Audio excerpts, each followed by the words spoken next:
Wilda Zahra Siregar dengan NIM 20030101069. Perkenalkan, nama saya Laurisa Namora Hakim Harahap dengan NIM 20030101077.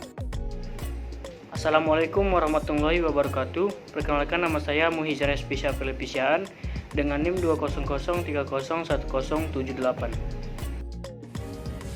Perkenalkan, nama saya Ahmad Muhajir dengan NIM 20030101080. Perkenalkan, nama saya Bento Rembis Siregar dengan NIM 20030111112. Baiklah, kami dari kelompok 9 akan menjelaskan mengenai kultur jaringan, di mana kultur jaringan merupakan salah satu penggandaan tanaman secara vegetatif. Teknik penggandaan dalam teknik ini dapat berupa mengisolasi bagian tanaman seperti daun, mata tunas, dan menumbuhkan potongan-potongan tersebut dalam media buatan secara aseptik. Prinsip utama dalam teknik ini adalah penggandaan menggunakan bagian vegetatif tanaman dengan cara media buatan. Teknik ini dilakukan di tempat yang steril. Adapun untuk manfaat kultur jaringan, yaitu teknik kultur jaringan banyak dilakukan karena memberikan segudang manfaat. Berikut manfaat yang dapat diperoleh dari teknik kultur jaringan. Yang pertama, mendapatkan tanaman baru dalam jumlah yang begitu banyak.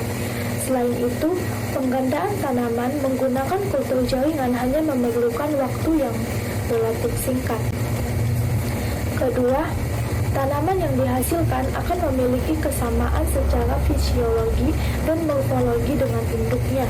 Ketiga, tanaman baru yang didapatkan melalui kultur jaringan akan lebih unggul. Keunggulan bibit ini terutama pada kesehatan dan mutu. Keempat, kultur jaringan dapat dipakai untuk menghasilkan tanaman dalam jumlah yang tidak terbatas.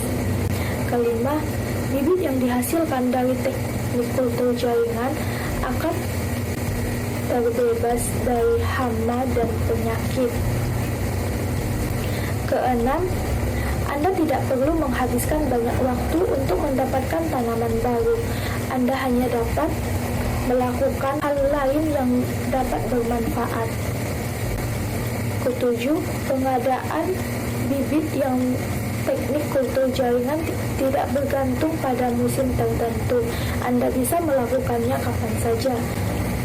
Kedelapan, pengangkutan bibit yang dihasilkan dari teknik yang satu ini relatif lebih mudah. Selain itu, biayanya lebih murah. 9. Kecepatan tumbuh dari bibit yang dihasilkan oleh teknik kultur jaringan akan menjadi lebih cepat dibandingkan penggandaan menggunakan teknik konvensional. 10 buah yang dihasilkan akan mempunyai keseragaman ukuran. Tidak hanya ukurannya, rasa yang dihasilkan pun akan tetap sama. 11.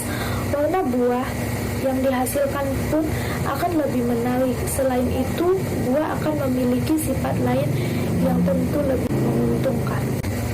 Nah, untuk tujuan kultur jaringan itu, teknik kultur jaringan digunakan tentu karena berbagai alasan. Pasti ada tujuan di balik penggandaan tanaman menggunakan teknik ini. Untuk tujuannya, yang pertama, memperoleh bibit tanaman baru yang lebih baik. Kedua, membuat tanaman baru yang bebas dari penyakit.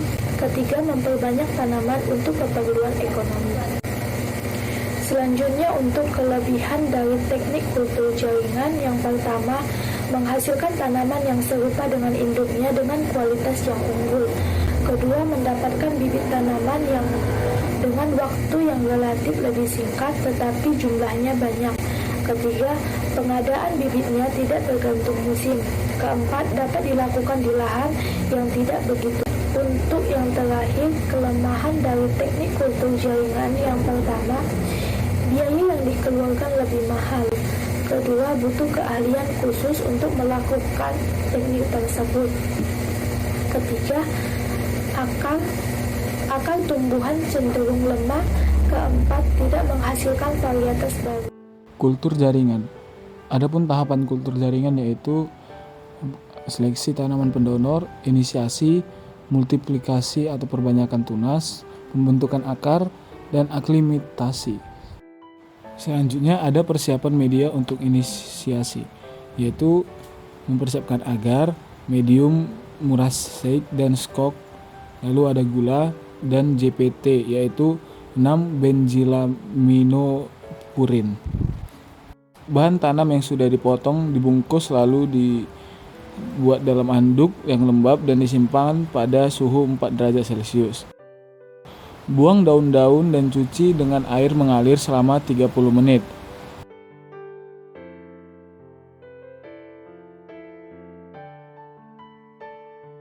Adapun bahan dan alat yang disediakan yaitu etanol, Clorox, skapel, forceps, gunting, kertas parafin, cawan petri steril, selotip, karter, air steril, twin 20, bunsen, pipet, dan tip pipet.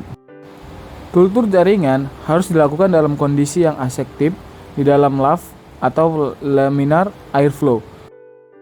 Peralatan harus disemprotkan dengan etanol 70% sebelum dimasukkan ke lav.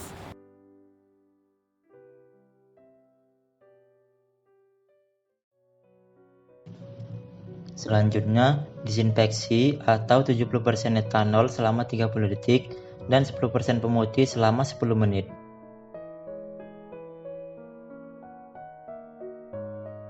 Lalu dicuci dengan air steril.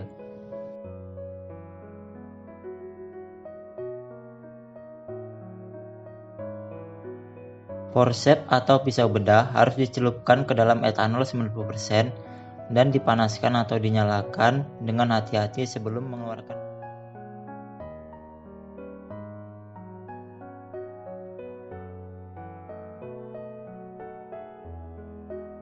Siapkan alat pemotongan, potong bagian atas dan bawah untuk menghilangkan area yang terkena pemutih.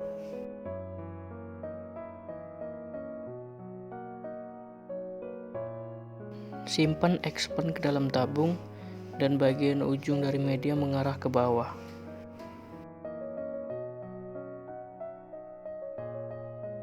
Gunakan parafilm untuk menyegel tabung dan menghindari dari kontaminasi, lalu beri label dengan benar. Simpan di ruang pertumbuhan lingkungan dengan 16 jam fotoperiode dan pada suhu 25 derajat Celcius. Setelah 3 minggu, tunas akan muncul dari expand. Kemudian, tunas ini akan digunakan untuk tahap perbanyakan tanaman.